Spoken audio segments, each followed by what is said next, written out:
What's going on, people? I told you I was going to do it. I was going to do part 2 of the video, is drip sustainable, or why is drip sustainable? And I don't like to waste people's time, so I'm going to get right to it. This is the crypto machine, Johnny Diamond Hands, and I'm doing part 2 of is drip sustainable? The drip network. And so I went back and I found an article from what I was originally talking about in my first video, written by a guy named Patrick Cryptozoa. I hope I said that right. I don't know. But yeah, he put this article out here in July. And the title of it is Drip Sustainable?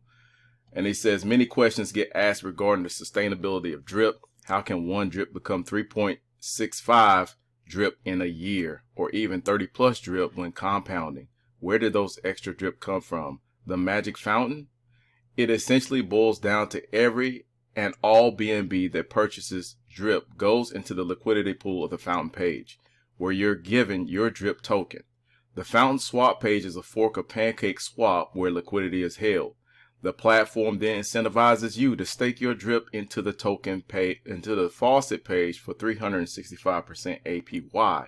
So when you stake deposit it into the faucet, you immediately recirculate 90% of those drip back into the fountain liquidity, while the other 10% goes into the tax. Okay, and we understand that.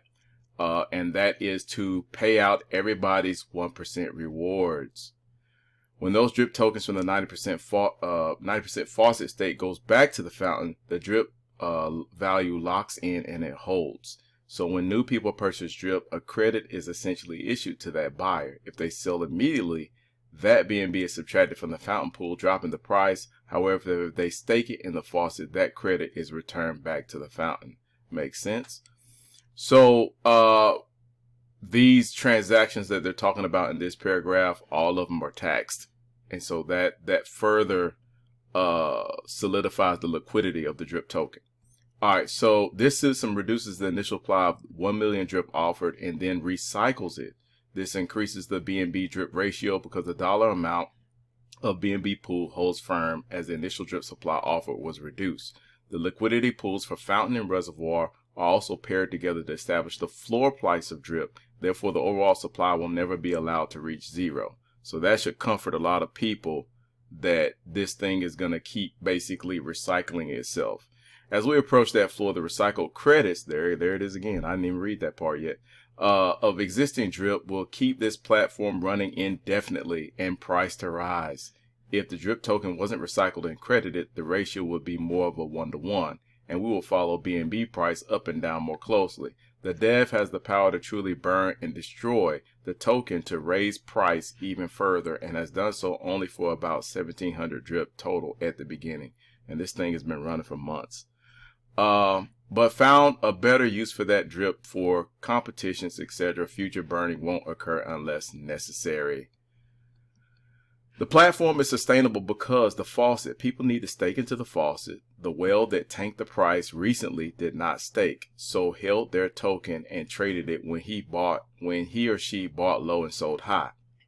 This style of trading is not healthy and kills platforms, which I know everybody that has invested in crypto in the last year has at least been rug pulled or robbed of their crypto for whatever platform it was, at least once, you know. But yeah, we know about whales, and they are not healthy for platforms. If everybody was purely trading their drip without staking, or if the faucet allowed people to simply pull out their deposit amount at any given time instead of a 1% drip, then the price would tank further. The faucet is the greatest incentive and use case for drip token and should primarily be used there. Then they talk about taxes. You get 10% tax everywhere, right? Deposits are 10% tax. Claims are 10% tax. Sales are 10% tax. Airdrops are 10% tax. Transfers from one wallet to another is another what? 10% tax. When you hydrate your coin, it's a 5% tax. These all go into one central pool to pay out everybody's 1% a day. So this guy, whoever designed this is like near genius, because not only did he design a really valuable website and coin, but he went so deep as to make the coin and the coin and the website, the whole system. He made it to where it's the sustainability of it. He was concerned about the sustainability of it from day one. You know, from day one. Look at all these taxes, man. This thing. So it's basically, it's like a monster or a beast that's feeding itself. It's just getting bigger and stronger, bigger and stronger. It's just staying healthy. You don't even have to put another steak in that animal's food tray. It's gonna feed itself. Look at all these taxes. It's gonna feed itself. But anyway, and because the incentive is to compound instead of sell, that's more and more drip being taxed at 5%, and the other 95% getting recycled the moment your available 1% goes into your deposit. The math of the site is designed to pay for itself so long as the majority of folks stay within the faucet, which is your greatest incentive for drip to climb to new heights.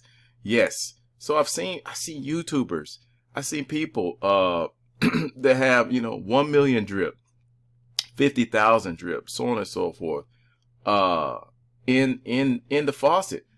So I mean, they're not worried about it. They're not worried about it. The mentor. This is designed to never need to kick in. The tax vault is enough to cover everybody's sales in a day.